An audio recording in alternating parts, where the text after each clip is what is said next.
तो कहानी की शुरुआत में हम बेथ नाम की लड़की को देखते हैं जो कि अकेले ही हाइकिंग कर रही थी। दरअसल बेथ को हाइकिंग बहुत पसंद है, इसलिए वो अकेले ही हाइकिंग के लिए निकल जाती थी। इसके बाद हम बेथ के बॉयफ्रेंड जैक को देखते हैं जो कि अपने पेरेंट्स के साथ बेथ के फ्यूनरल में आया हुआ था। असल में बेथ को हाइकिंग के दौरान एक सांप ने काट लिया था जिससे उसकी मौत हो गई थी। खैर, यहाँ बेथ के पिता मॉरी जैक को देखकर खुश होते हैं। वहीं बेथ की माँ जिनी अपनी बेटी को खोकर बहुत सदमे में होती है। जैक को कुछ समझ नहीं आता है। तभी मिस्टर लेविन उसके पास आते हैं और उसे संभालते हुए दिलासा देते हैं। फ्यूनरल के बाद जैक अपने घर आ जाता है जहां हम उसके भाई काइल को देखते हैं जो कि गेटेड कम्युनिटी का सिक्योरिटी गार्ड है। बेथ की मौत के बाद से जैक बहुत परेशान रहने लगता है क्योंकि वो बेथ से बहुत प्यार करता था और उसे बहुत मिस कर रहा था। एक दिन जैक बेथ के पेरेंट्स से मिलने उनके घर जाता है जहां वो उनकी हाउसकीपर परलाइन को घर से भागते हुए देखता है। इसके बाद जैक घर के अंदर आता है जहां जिनी बेथ की चीजों को पैक कर रही थी। यहाँ जैक को बहुत अच्छा लगता है, इसलिए वो वहीं रुक जाता है और मॉरी के साथ चेस खेलता है, जिस दौरान दोनों एक साथ स्मोक करते हैं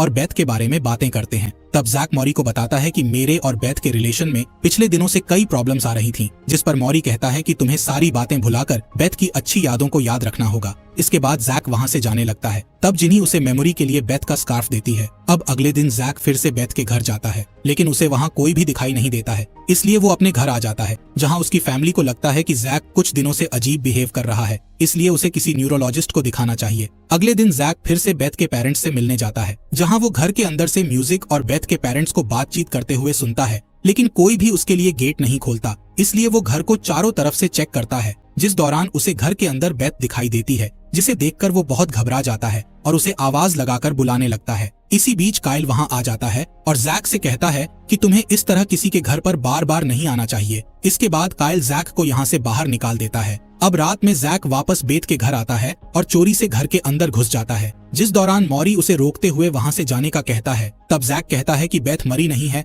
और मेरे साथ कोई गेम खेला जा रहा है। इतना कहकर जैक मॉरी को दूर धकेल देता है और देखता है कि जिनी बेथ को क्लोजेट में छिपाने की कोशिश कर रही है, जिसके बाद चारों आपस में बहस करने लगते हैं, पर कोई भी जैक को एक्सप्लेन नहीं कर पाता है कि आखिर यहाँ क्या चल रहा है। साथ ही बेथ के पेरेंट्स ऐसे बिहेव करते हैं जैसे कुछ हुआ ही नहीं है। यहाँ जैक को लग रहा था कि बेथ अपनी मौत का नाटक कर रही है। दूसरी ओर बेथ को भी कुछ समझ नहीं आ रहा था, साथ ही उसे कुछ याद नहीं था कि उसके मरने से पहले क्या हुआ था। इस बात पर जैक को बहुत गुस्सा आ जाता है और वो अपने घर चला जाता है जहाँ वो अपने पेरेंट्स को सारी बात बताता है, जिससे उसके पेरेंट्स को लगता है कि वो मेंटली डिस्टर्ब है। इसलिए अगले दिन जैक की माँ उसे हॉस्पिटल ले जाती है। कुछ समय बाद जैक बेथ की कब्र पर जाता है जहाँ वो एक बड़ा सा छेद देखता है, जिसके बाद वो बेथ के घर जाता है और मॉरी से कब्र के छेद के बारे में पूछता है। इसलिए मॉरी को सब सच बताना पड़ता है। वो कहता है कि बेथ मर चुकी थी, लेकिन वो फिर से वापस आ गई है और अब मुझे किसी बात की परवाह नहीं है क्योंकि मेरी बेटी फिर से जिंदा हो गई है। जैक को अभी भी विश्वास नहीं हो रहा था कि बेथ जिंदा हो गई है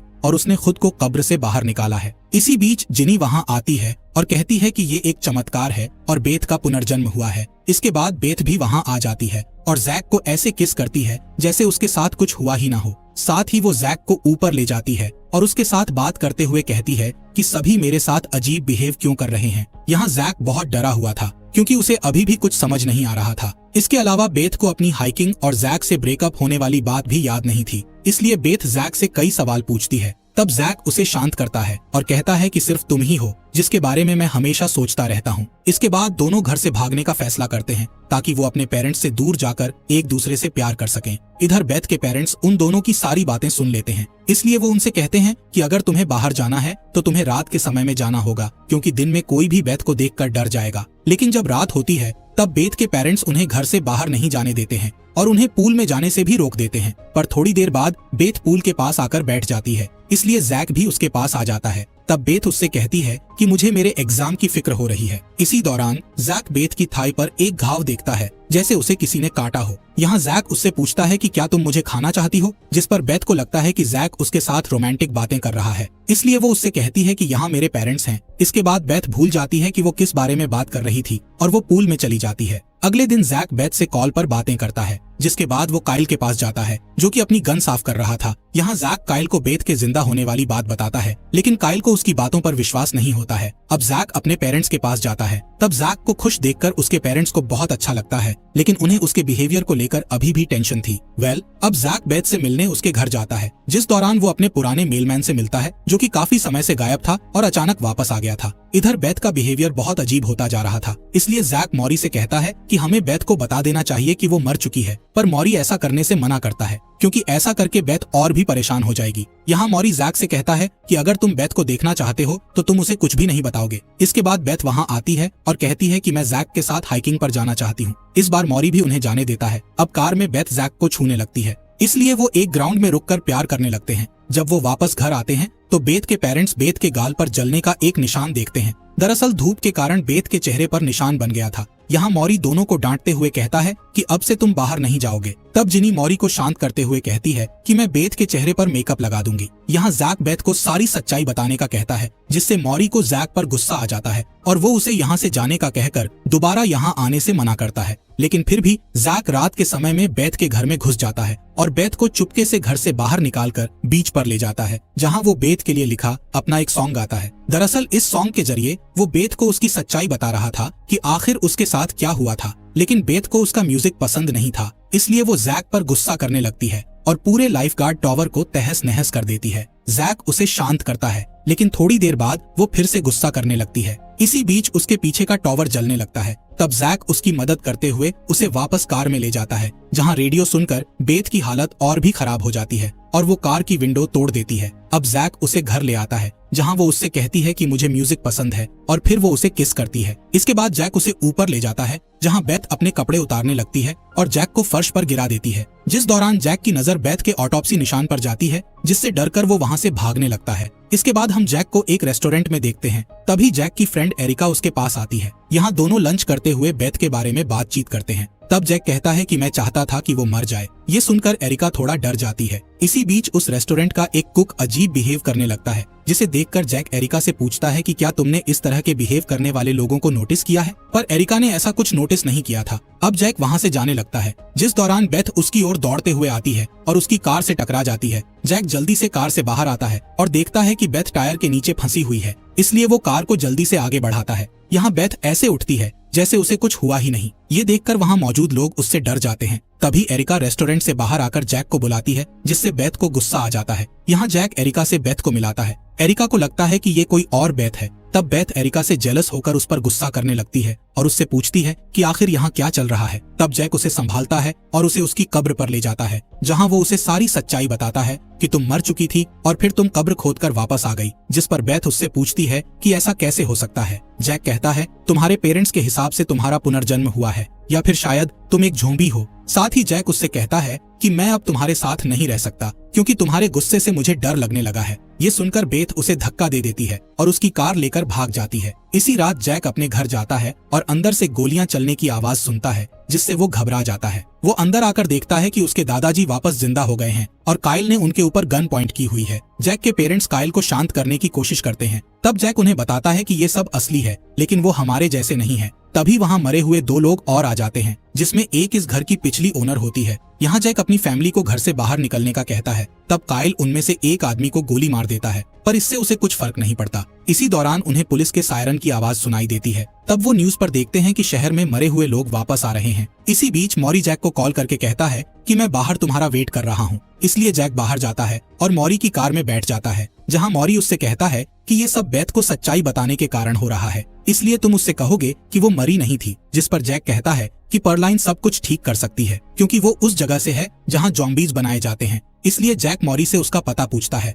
लेकिन मॉरी सबसे पहले उसे बेथ से बात करने का कहता है। जिसके बाद मॉरी जैक को बेथ के पास ले जाता है, जहाँ बेथ खिड़की से बाहर निकलकर किसी का शिकार करके उसे ज़ॉम्बी की तरह खा जाती है, जिससे सभी डर जाते हैं। मॉरी अभी भी चाहता था कि जैक बेथ से कहे कि वो सब हमेशा उसके साथ रहेंगे। यहाँ जैक बेथ से बात करने के लिए मना करता है, क्योंकि बेथ की दिमागी हालत बहुत बुरी हो चुकी थी। इसके बाद जैक मॉरी से परलाइन का पता पूछता है, जिस पर जिनी उसे पता बता देती है। इसलिए जैक जल्दी से वहाँ से निकलने लगता है। तब बेथ भी उसकी कार में बैठ जाती है, इसलिए जैक को मजबूरन उसे अपने साथ ले जाना पड़ता है। कुछ समय बाद वो परलाइन के घर आ जाते हैं, जहाँ जैक बेथ को कार में रुकने का कहकर परलाइन से बात करने चला जाता है। लेकिन यहाँ परलाइन नहीं थी, बल्कि उसका कजन भाई था। परलाइन के भाई को जैक की बातों पर विश्वास नहीं था और वो उसे साफ मना कर देता है कि मेरी बहन का ज़ॉम्बीज से कोई लेना देना नहीं है। इसके अलावा वो बताता है कि मॉरी ने परलाइन के साथ जबरदस्ती करने की कोशिश की थी, इसलिए उसने जॉब छोड़ दी थी। अब जैक वापस कार के पास आ जाता है, जहाँ वो देखता है कि मॉरी बेथ को ले जा रहा है। जब जैक उसे रोकता है तो वो अपनी बंदूक से उसे मारकर बेहोश कर देता है। अगली सुबह जैक को होश आता है तो वो अपने सामने एक और ज़ॉम्बी को देखता है।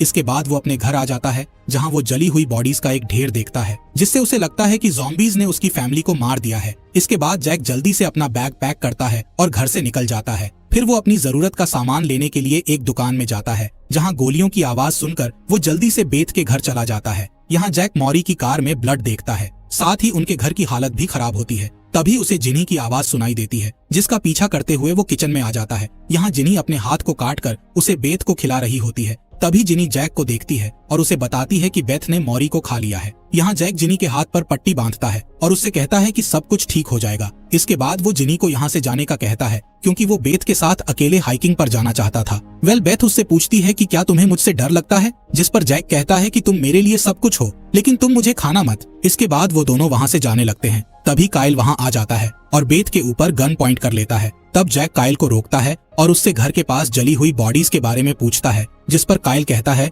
कि वो बॉडीज ज़ॉम्बीज की थीं और हमारे पेरेंट्स मिस्टर लेविन के यहाँ सही सलामत हैं। साथ ही काइल जैक से माफी मांगता है, क्योंकि उसने जैक की बातों का विश्वास नहीं किया था। इसके बाद काइल बेथ को मारने का कहता है, जिस पर जैक अपने भाई को मनाता है कि वो बेथ को हाइकिंग पर ले जाना चाहता है। इसलिए काइल अपनी गन जैक को दे देता है और उससे कहता है कि तुम बेथ के सिर में गोली मारकर उसे दर्द से आजाद कर देना। कुछ देर बाद हम जैक और बेथ को हाइकिंग करते हुए देखते हैं, जहां जैक बेथ से कहता है कि मैं हमेशा तुमसे प्यार करूंगा और फिर उसे अलविदा कहकर शूट कर देता है, जिससे बेथ की मौत हो जाती है। इसके बाद जैक मिस्टर लेविन के पास जाता है, जहां उसके पेरेंट्स उसका इंतजार कर रहे थे। यहाँ वो एरिका को भी देखता है, जो कि सदमे में होती है। जैक काइल को बताता है कि मैंने बेथ को मार डाला है, लेकिन अब हम सभी को सेफ्टी की जरूरत है। तभी अचानक से लाइट आ जाती है और न्यूज में बताया जाता है कि सब कुछ नॉर्मल हो गया है। कहानी के अंत में हम जैक को बेथ और मॉरी की कब्र पर देखते हैं, जिन्हें वो अलविदा कहता है और फिर अपनी फैमिली और एरिका के साथ कार में बैठ जाता है। यहाँ वो एरिका को डेट के लिए पूछता है, जिस पर एरिका हाँ बोल देती है। और इसी के साथ इस मूवी का यहीं पर एंड हो जाता है।